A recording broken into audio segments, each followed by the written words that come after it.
सभी साथियों को नमस्कार। जैसा कि आपने देखा है कल की न्यूज़ में कि केंद्रीय के 8वें वेतन आयोग का गठन हुआ है। केंद्र सरकार ने हाल ही में 8वें वेतन आयोग के संदर्भ में जो टर्म ऑफ रेफरेंसेस होता है, शर्तों को मंजूरी दे दी है। इस फैसले से लगभग 50 लाख केंद्रीय कर्मचारी और 69 लाख पेंशन भोगियों को क्या होगा, लाभ होगा। उनके पेंशन और भत्तों में संशोधन होगा। आगे बढ़ते हैं कि 8वें आयोग से जुड़ी हुई जो मुख्य जानकारी है, जो टर्म ऑफ रेफरेंसेस कल हुआ है, उसमें देखिए क्या है। टीओआर में पहला है कि जो इसके अध्यक्ष की नियुक्ति कर दी गई है। बहुत दिन से कयास लगाए जा रहे थे। जनवरी में जब ये 8वें वेतन आयोग के संदर्भ में अश्विनी वैष्णव मंत्री जी द्वारा जब ये कहा गया कि 8th पे कमीशन सरकार लाएगी, तब से कयास लगाए जा रहे थे कि 10 महीने 8 महीने हो गए और अभी अध्यक्ष का गठन नहीं हुआ है। तो कब हमारी कमेटी गठित होगी, कब हमारा आयोग गठित होगा और कब उसकी रिपोर्ट आएगी, कब उस रिपोर्ट पे सरकार मंथन करेगी और लागू करेगी। तो आज देखिए वो दिन आया। सुप्रीम कोर्ट के जो पूर्व जज हमारे रंजना प्रकाश देसाई, ठीक है, इनको क्या किया गया है, अध्यक्ष बनाया गया है। IIM बेंगलुरु के जो प्रोफेसर पुलक घोष हैं, इन्हें पार्ट टाइम सदस्य होंगे और पंकज जैन जी को सदस्य सचिव बनाया गया है। सिफारिशें आयोग को देखिए, यहाँ एक सबसे महत्वपूर्ण चीज़ है कि 18 महीने की डेडलाइन दी गई है कि आयोग को 18 महीने का समय दिया जाता है अपनी रिपोर्ट सौंपने के लिए। इसका मतलब नहीं कि ये 18वें महीने में जाके सबमिट करेंगे, ठीक है। ये 6वें महीने में भी कर सकते हैं, ठीक है, ये 10वें महीने भी कर सकते हैं और ये 18 महीने के अंदर किसी भी महीने में कर सकते हैं। इन्हें 18 महीने का जो है ये मैक्सिमम टाइम दिया गया है। इसको आपको ध्यान देने की ज़रूरत है। और ये लागू होने की कब से उम्मीद है, उम्मीद जताई जा रही कि ये 1 जनवरी 2026 से लागू होगा। मिलना जैसे कहते हैं, खाते में कब क्रेडिट होगा, आपके अकाउंट में कब ये क्रेडिट होगा, कब से ये मिलना शुरू हो जाएगा। तो ये मिलना 1 जनवरी 2026 से ही शुरू होगा, लेकिन आपके अकाउंट में जो क्रेडिट होने वाली बात है, इसके कयास लगाए जा रहे हैं जुलाई 26 या 27 जनवरी 27। ये संभावित है, है, ठीक है। क्योंकि आप जाने बहुत सारी चीज़ें इलेक्शन पे डिपेंड करती हैं। सरकार के निर्णय उस आधार पर भी लिए जाते हैं। तो कर्मचारियों को खुश करने के लिए जनवरी 27 तक भी ये हो सकता है, ठीक है। आगे बढ़ते हैं। लाभान्वित, क्योंकि आपको पता है कि 50 लाख केंद्रीय कर्मचारी और 69 लाख पेंशन भोगी एक केंद्र के होंगे, लाभान्वित होंगे। और जिस आधार पर केंद्र सरकार संशोधन लाती है, जिस आधार पर परिवर्तन करती है, जिस आधार में सैलरी में स्ट्रक्चर में परिवर्तन होता है, उसी आधार पर हमारे जो है राज्य सरकारें भी उन्हीं सिफारिशों को क्या करती हैं, अपने अपने राज्य में लागू करती हैं। तो आठवें वेतन आयोग की सिफारिश को तैयार करते समय कई पहलुओं पर विचार करना होगा। ये विचारणीय बिंदु है। जो समय 18 महीने का दिया गया, इसीलिए दिया गया है कि इन बिंदुओं पर विचार करके जो आयोग हमारा गठित हुआ है, वो सरकार और कैबिनेट की बैठक में ये उस पर चर्चा करेंगे। फिर सरकार उस पर निर्णय लेगी कि उसको किस आधार पर स्वीकृत करना है। इसमें देश की हमें आर्थिक स्थिति को भी देखना है कि कहीं ऐसा तो नहीं कि हम सैलरी में हाई कितना करें कि देश की आर्थिक स्थिति में या वित्तीय अनुशासन में हमारी कमी आए। इस पे ये महत्वपूर्ण होगा कि हमें देखना है कि अपनी इकोनॉमी को भी बूम करना है। आप इतना कम भी ना कर दें कि इकोनॉमी जहाँ कहीं है वहीं पड़ी रह जाए। जैसा कि आपने देखा है, अभी जीएसटी दरों में कटौती हुई है। तो जीएसटी दरों में कटौती हो तो गवर्नमेंट का रेवेन्यू बढ़ा है। गवर्नमेंट के पास जो इनकम है, उसका इनकम क्या हुई है, बढ़ी। चूँकि जीएसटी घटने से आप सोचिए, यदि अगर एक कार बढ़ी हुई जीएसटी पर बिक रही थी तो वो क्या हो रहा था, अब हमारी 10 कारें चली गई। ये कस्टमर को क्या हुआ कि अरे जीएसटी कम हो गया, कारें सस्ती हो गई हैं। तो मैक्सिमम सेल ये हमारी 3 या 4 महीनों में हुई है। तो क्योंकि सरकार इन सब चीज़ों पे विचार करके करती है कि हमें कैसे करना है, हमें रेवेन्यू कलेक्ट करना है, जो हमारे विकास कार्यों में सुनिश्चित करना है। तो वो बहुत ध्यान देने वाली बात है।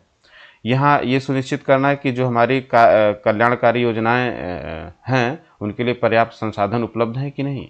जो सरकार हमारी सब्सिडाइज जो भी देती है, उसके लिए उस पर कोई प्रतिकूल प्रभाव तो नहीं पड़ेगा।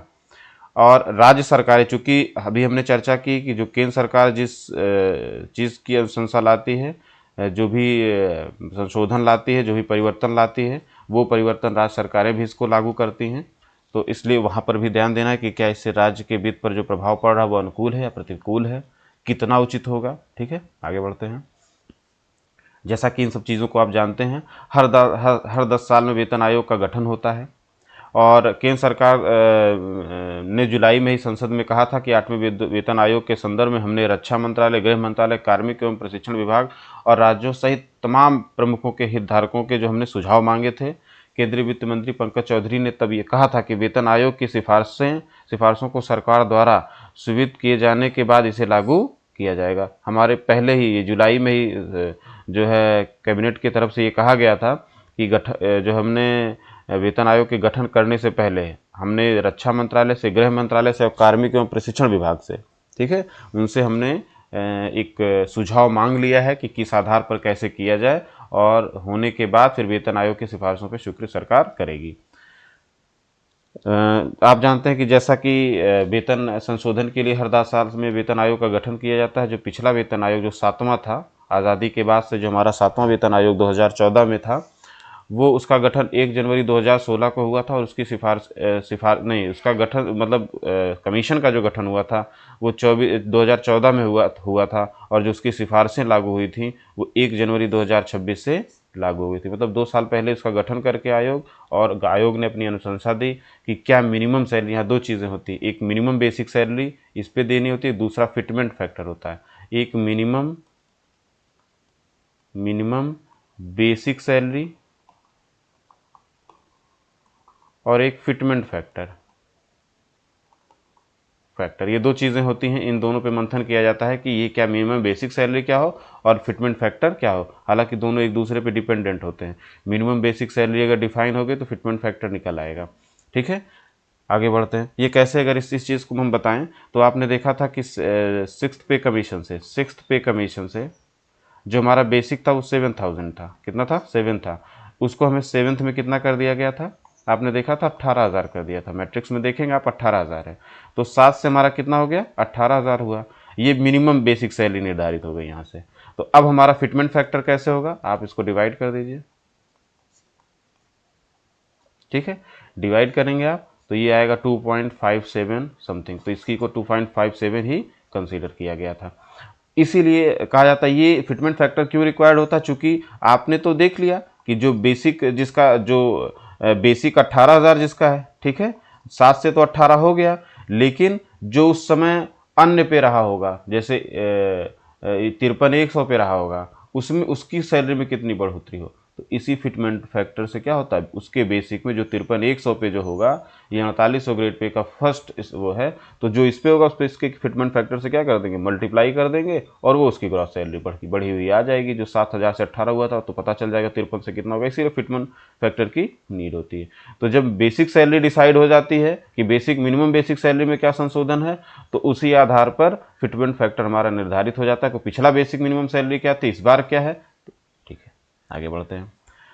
देखिए ये कायस लगाए जा रहे हैं, ये सभी अनुमान लगाए गए हैं महंगाई को देखते हुए। ठीक है, तो देखिए 8वें वेतन आयोग के सरकारी कर्मचारियों की सैलरी में कितनी बढ़ोतरी, इसका कोई आधिकारिक डेटा नहीं है, इस पर कायस लगाए जा रहे हैं।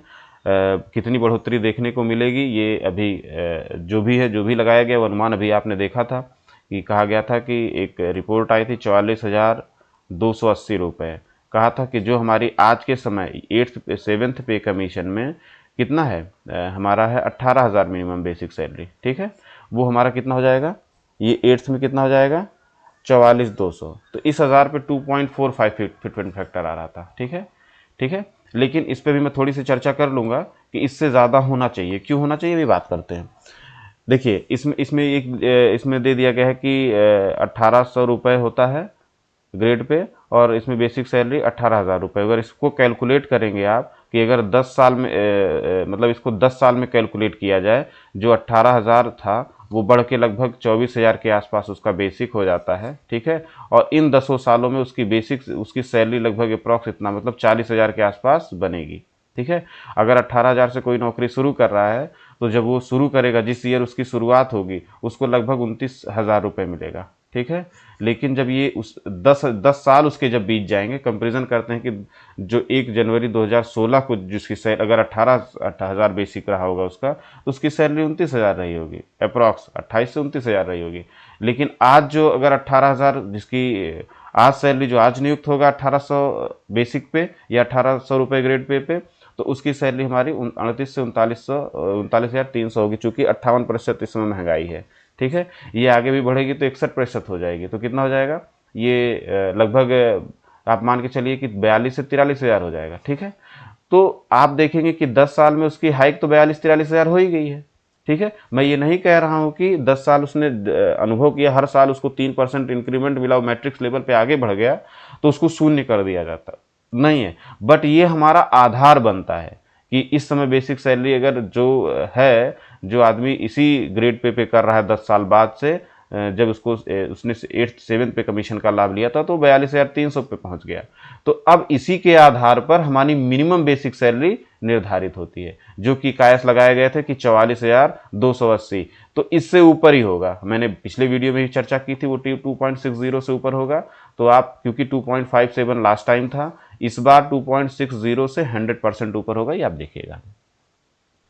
ठीक है, इसी नोट के साथ ये बहुत छोटा वीडियो 8th पे कमीशन के गठन के बारे में आपसे चर्चा करनी थी। तो केंद्रीय कैबिनेट की बैठक के बाद ये निर्णय लिया गया। आयोग में कौन कौन से सदस्य हैं उन पर चर्चा की गई, कौन हमारे सदस्य हैं, कौन सचिव हैं, कौन अस्थायी सदस्य हैं, इसको अध्यक्ष बनाया गया है। 18 महीने का जो मिनिमम टाइमलाइन दी गई है, मैक्सिमम टाइमलाइन दी गई, उसके अंदर ये रिपोर्ट आयोग को सौंप देनी है। फिर सरकार उस पर अपना मनन करेगी, फिर उस सिफारिशों को लागू करेगी। इसी नोट्स के साथ आपसे आज विदा लेता हूँ। बहुत बहुत धन्यवाद।